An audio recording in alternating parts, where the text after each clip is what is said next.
Hello दोस्तों, आज की इस वीडियो में हम मासिक परीक्षा जो जुलाई हुआ है आप सभी का, उसमें हिंदी का हम क्या क्वेश्चन आंसर सॉल्व करने वाले हैं। 100% सही उत्तर हम देखने वाले हैं दोस्तों, सभी प्रश्नों को अच्छी तरह से समझते हुए। ठीक है, तो चलिए आज क्लास शुरू करते हैं। यदि चैनल पर नए हो तो चैनल को प्लीज़ सब्सक्राइब भी कर लीजिएगा और इस वीडियो को दोस्तों में ज़्यादा से ज़्यादा शेयर कीजिए। तो देखते हैं पहला नंबर क्या प्रश्न आप सभी से पूछा गया है। ठीक है दोस्तों, लिखा गया है कि स ध्वनि का उच्चारण स्थान बताना है। ठीक है दोस्तों, इस स का क्या है उच्चारण स्थान। तो देखिए इस स का जो उच्चारण स्थान होता है दोस्तों तालु होता है, आपको याद रखना है। ठीक है, 2 नंबर प्रश्न पूछा है, निम्नलिखित में से कौन अल्प विराम का चिन्ह कौन सा है। तो दोस्तों ऑप्शन नंबर डी हमारा राइट हो जाए। जो इस तरह का कोमा रहता है यह क्या है, अल्प विराम होता है। ठीक है, 3 नंबर प्रश्न है दोस्तों, बचपन शब्द में कौन सा लिंग होता है। तो देखिए बचपन शब्द में जो लिंग होता है दोस्तों वो बचपन पुल्लिंग है। दोस्तों क्या है, बचपन पुल्लिंग है, यानी 3 का ऑप्शन नंबर ए हमारा सही हो जाएगा। ठीक है, 4 नंबर प्रश्न पढ़ते हैं। लिखा गया है गाय शब्द का बहुवचन। तो देखिए गाय शब्द का बहुवचन क्या होता है, तो गाय होता है। ठीक है दोस्तों, गाय, यानी ऑप्शन नंबर सी हमारा सही हो जाएगा। ठीक है, चलिए 5 नंबर क्या प्रश्न पूछा गया है कि निम्नलिखित में से 5 नंबर है दोस्तों कि निम्नलिखित में से कौन सा अव्ययीभाव समास है।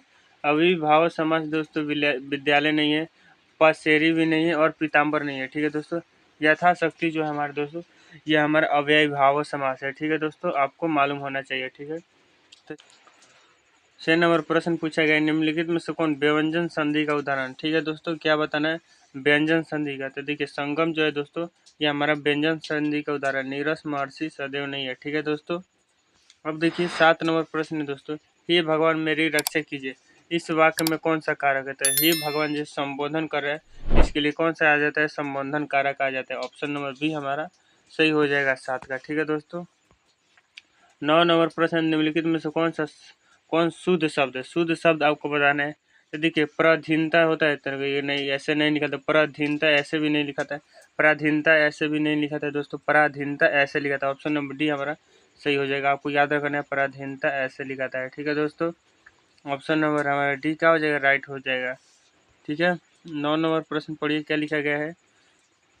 9 नंबर लिखा गया, निम्नलिखित में से कौन शुद्ध वाक्य है। शुद्ध वाक्य हमें बताना है। तो पहला पढ़िए, इन दोनों में केवल यही अंतर है। तो देखिए दोस्तों केवल और यही दोनों लगा दिए, इसलिए नहीं होगा। हमारे शिक्षक प्रश्न पूछते हैं, तो प्रश्न पूछते हैं यानी क्या प्रश्नवाचक है, तो यहाँ प्रश्नवाचक चिन्ह नहीं, यानी ऑप्शन नंबर बी गलत। साहित्य और जीवन का घोर संबंध है। ठीक है, यह भी गलत है दोस्तों, यानी ऑप्शन नंबर सी हमारा क्या हो जाएगा, सही हो जाएगा। यह कविता अनेक भाव प्रकट करती है। ठीक है दोस्तों, ऑप्शन नंबर सी इसका राइट हो जाएगा। 10 नंबर प्रश्न पढ़िए, आधुनिक शब्द का विलोम होता है। आधुनिक शब्द का जो विलोम होता है प्राचीन होता है। क्या होता है दोस्तों, प्राचीन, आपको याद रखना, विलोम मतलब उल्टा, यानी प्राचीन। ऑप्शन नंबर डी इसका सही हो जाएगा। 10 नंबर प्रश्न है दोस्तों, बिजली शब्द का पर्यायवाची बताना है। तो देखिए बिजली शब्द का जो पर्यायवाची यहाँ पर दिया है ऑप्शन में, यामिनी तो नहीं होगा, धरणी भी नहीं होगा, कहरी, दामिनी होगा। ठीक है दोस्तों, दामिनी, 11 का ऑप्शन नंबर बी हमारा राइट आंसर हो जाएगा। ठीक है, 11 का बी ऑप्शन। ठीक है दोस्तों, अब देखिए 12 नंबर प्रश्न आता है, खाक छानना मुहावरे का अर्थ है। देखिए यह सब मुहावरा आपको याद रखना है। खाक छानना का होता है दोस्तों क्या, भटकना। खाक छानना का अर्थ होता है भटकना, यानी इसका राइट आंसर कौन हो जाएगा, ये ऑप्शन सही हो जाएगा। सह जाना नहीं होगा, चैन मिलना नहीं, लापता भी नहीं। ठीक है दोस्तों, 13 नंबर प्रश्न है हमारे दोस्तों कि जो मापा ना जा सके उस वाक्य खंड के लिए हम क्या एक शब्द बताना है। ठीक है, मापा खंड के लिए क्या एक शब्द बताना है जिसे मापा ना जा सके। तो देखिए जिसे मापा ना जा सके उसे अपरिमेय कहा जाता है। क्या कहा जाता है, अपरिमेय। ठीक है, ऑप्शन नंबर सी इसका सही हो जाएगा। 14 नंबर प्रश्न आता है, संतोष शब्द में कौन सा उपसर्ग है। संतोष में दोस्तों जो उपसर्ग है आपको याद रखना, सम है। ठीक है दोस्तों, सम है। ठीक है, यानी ऑप्शन नंबर ए हमारा 14 का सही हो जाएगा। ठीक है, अब देखिए 15 नंबर शब्द आता है दोस्तों, मिलाप शब्द में कौन सा पढ़ता है। तो मिलाप में दोस्तों आप पढ़ते हैं। ठीक है दोस्तों, आप, ठीक है, आप पढ़ते हैं, यानी ऑप्शन नंबर सी इसका सही हो जाएगा 16 का। 17 नंबर प्रश्न है दोस्तों, बालकृष्ण भट्ट ने भारतेंदु हरिश्चंद्र की प्रेरणा से किस मासिक पत्र का निकालना प्रारंभ किया।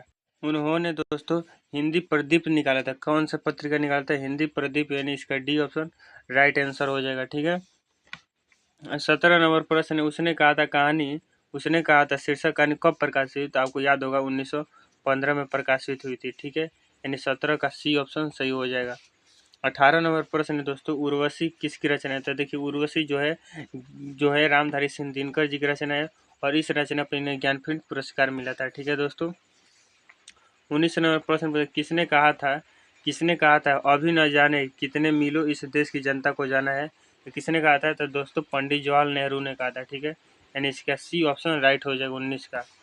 अब देखिए 20 नंबर प्रश्न पूछा जाता है कि जयप्रकाश नारायण को किसका दलाल कहा गया है? तो इनको दोस्तों है वह अमेरिका का दलाल कहा गया है। कहाँ का? अमेरिका का, इसलिए डी ऑप्शन इसका सही हो जाएगा। 21 नंबर प्रश्न पूछा है, जयप्रकाश नारायण के अनुसार ब्रेन ऑफ बॉम्बे किसे कहा जाता है? तो ब्रेन ऑफ बॉम्बे आपको याद होगा उमा शंकर दीक्षित जी को कहा जाता है, उमा शंकर दीक्षित जी को। ठीक है, यानी ए ऑप्शन इसका राइट हो जाएगा।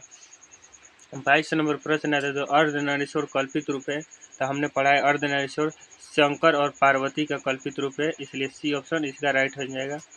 23 नंबर प्रश्न आता है, रामधारी सिंह दिनकर के पिता का नाम? इनके जो रामधारी सिंह दिनकर थे दोस्तों, इनके पिता का नाम रवि सिंह था। क्या था दोस्तों? रवि सिंह, यानी इसका डी ऑप्शन हमारा सही हो जाएगा। 24 नंबर प्रश्न आता है, मलिक मोहम्मद जायसी किस काव्य परंपरा के कवि हैं? तो हमने कई बार बताया है वो ब्रह्मख्यान काव्य परंपरा के कवि, इसका सी ऑप्शन भी सही हो जाएगा। अब देखिए 25 नंबर प्रश्न आता है, सूरदास के गुरु का नाम था? तो देखिए सूरदास के जो गुरु थे दोस्तों वो वल्लभाचार्य थे। कौन थे? वल्लभाचार्य, यानी इसका ए ऑप्शन सही हो जाएगा। 26 नंबर प्रश्न पढ़िए, पाठ्य पुस्तक में प्रस्तुत सूरदास की रचित दोनों पद किस ग्रंथ से संकलित है? तो देखिए दोस्तों हमने जो पढ़ा है सूरदास के जो पाठ और दोनों जो पद है दोस्तों वह सूर सागर से लिए गए। ठीक है दोस्तों, यानी इसका डी ऑप्शन सही हो जाएगा। 27 नंबर प्रश्न देखिए, 27 नंबर, तो तुलसीदास द्वारा रचित पदों की भाषा क्या? पठित पद मतलब जो हम पाठ पढ़े उसका क्या भाषा है? तो देखिए जो पाठ पढ़े उसकी भाषा अवधी है। ठीक है दोस्तों, 27 का ए ऑप्शन हमारा सही हो जाएगा। अब देखिए 28 नंबर क्या प्रश्न पूछा जाता है, कोड़े में खाज होना इस मुहावरे का अर्थ बताना। कोड़े में खाज होना मुहावरे का अर्थ क्या होता है दोस्तों?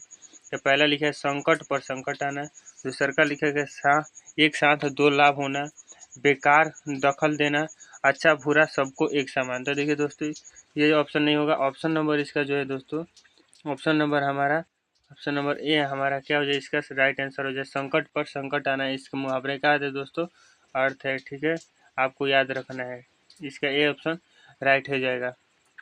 अब देखिए 29 नंबर क्या प्रश्न पूछा जाता है, लिखा गया है दोस्तों 29 नंबर प्रश्न कि कवि नाभादास के अनुसार जन्माद सूरदास ने किस दृष्टि से श्री कृष्ण की लीलाओं को देखा तथा उसका ज्ञान किया? तो देखिए सूरदास दोस्तों थे और जन्म से ही क्या थे? अंधे थे। तो उन्होंने बिना कृष्ण को देखे उन्हें क्या उनकी लीलाओं के बारे में बहुत अच्छा व्याख्या किया है, जो कोई शायद ही कोई ऐसा व्यक्ति कर सकता है। तो वो किन आंखों से देखकर किए हैं? नाभादास ने उनके बारे में बताया। तो नाभादास ने क्या किया है? क्या सामान्य दृष्टि से तो कहिएगा नहीं, दूरदृष्टि नहीं, कहाँ से किया है? वो दिव्य दृष्टि से किए हैं। ठीक है दोस्तों, दिव्य दृष्टि से, इसका सी ऑप्शन सही हो जाएगा। अब देखिए 30 नंबर प्रश्न आता है दोस्तों कि साखी के रचयिता कौन है?